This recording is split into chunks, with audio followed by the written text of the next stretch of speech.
Talk about Ted Gunderson and gang stalking.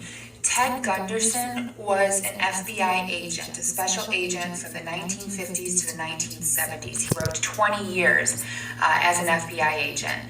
And he wrote in an affidavit, a sworn affidavit, in 2011 before he died that the gang stalking program is real. He exposed it. And even with this exposure, this sworn affidavit, nothing has happened to these people. Nothing has stopped them. They have not been held accountable for what they're doing to people, for their crimes, their illegal stalking and harassment, illegal surveillance, smear campaigns.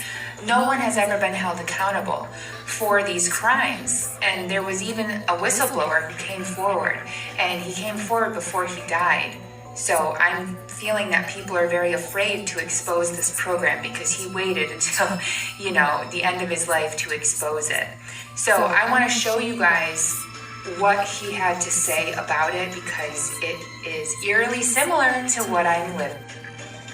The article is titled "Former FBI Agent Ted Gunderson Confirmed the Existence of Gang Stalking in an Affidavit in 2011. You can see he died in 2011, and so he waited until he was literally on his deathbed to expose this program. There's a reason that he didn't expose it until he was about to die.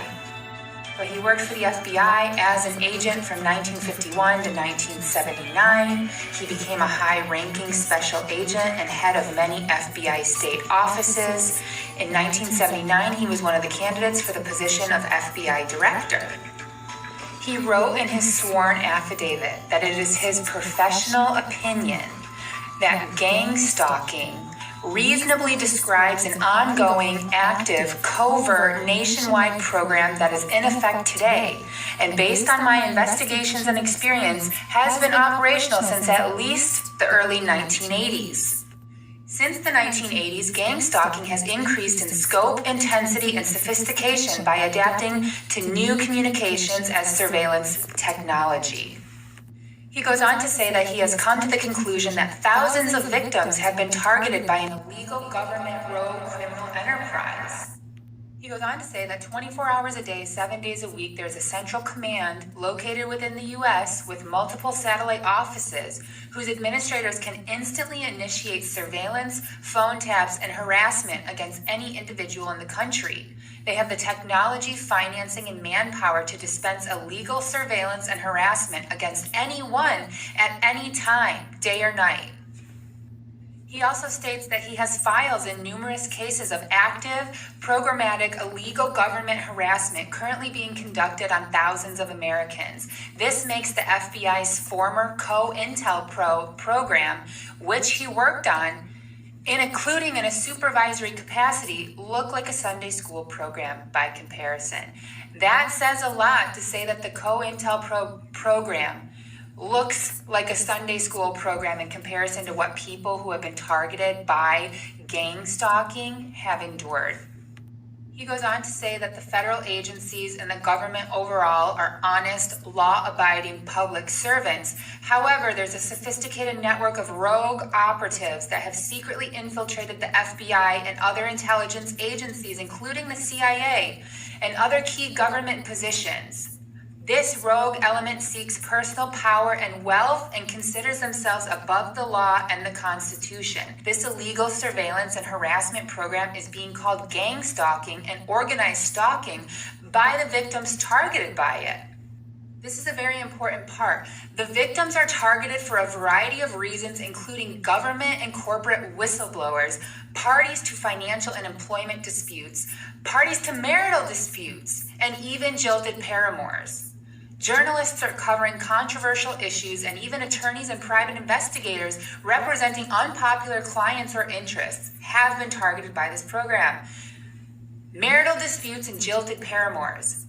All you have to do is be a federal law enforcement officer with connections to this program, and you can put your affair in it to punish them. Individuals subjected to this program have been put through illegal and unconstitutional phone taps, illegal rerouting of business and private phone calls for the purposes of harassment, illegal audio bugging, surreptitious entry into home, office, and vehicle, visual surveillance in the home conducted by illegal placement of miniature remote wireless cameras, illegal internet spyware, illegal GPS tracking, regular fixed and mobile surveillance, mail misdirection, mail theft and tampering. I told you guys that this was the first sign that I thought I was under federal investigation. Weeks after I encountered Lenny and Ellie DePaul, my mail started to arrive ripped open and taped back up with clear packing tape. Even more important, financial and employment sabotage, slander campaigns, community ostracizing, internet disinformation and smear campaigns, poisoning that hasn't happened to me, thank God, not yet anyway, assaults and murder, that hasn't happened either, but if I go missing, you guys, Lenny and Ellie DePaul did it with their little criminal enterprise game. Illegal setups on drug charges and other felony charges, amongst many other civil rights abuses.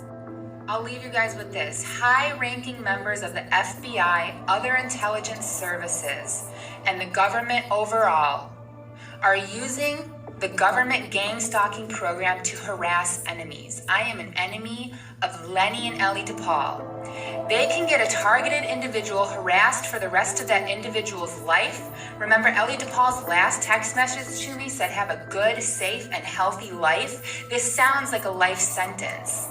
There have been individual cases of gang stalking lasting for over a decade, and this is common. The higher status members of the gang stalking conspiracy initiate the gang stalking and coordinate logistics and funding. In my last video, I talked in depth about Ted Gunderson. He was a former FBI agent who worked for the FBI from the 1950s until the late 1970s. He was 28 years in the FBI as a special agent. Shortly before his death in 2011, he came forward and he wrote a sworn affidavit outing the gang stalking program that exists within the government, specifically the FBI and the CIA. He wrote this sworn affidavit and waited until he was literally on his deathbed to do it because people are afraid to expose this program. But one of the things he said in his affidavit is that people can get a targeted individual harassed for the rest of that individual's life. Individual cases of gang stalking lasting for over a decade are common. This scares me because Ellie DePaul's last text message to me said, have a good, safe, and healthy life. So I'm fearful that she put me into this gang stalking program for the rest of my life. It sounds like a life sentence. I am 34 years old, and this began happening right before my 30th birthday. We are coming up on 5 years. 5 years of my life that have been robbed from me by this program. I don't deserve a life sentence for talking to Lenny DePaul for 8 weeks electronically. I don't deserve a life sentence. I don't deserve what is happening to me. I am begging a good cop, a good FBI agent like Ted Gunderson to come forward and save me. I'm only 34. I have so many years of life left, and I don't want to spend it being stalked and harassed. I don't deserve this. Lenny and Ellie DePaul are soulless, evil individuals, and Lenny DePaul is a bad cop.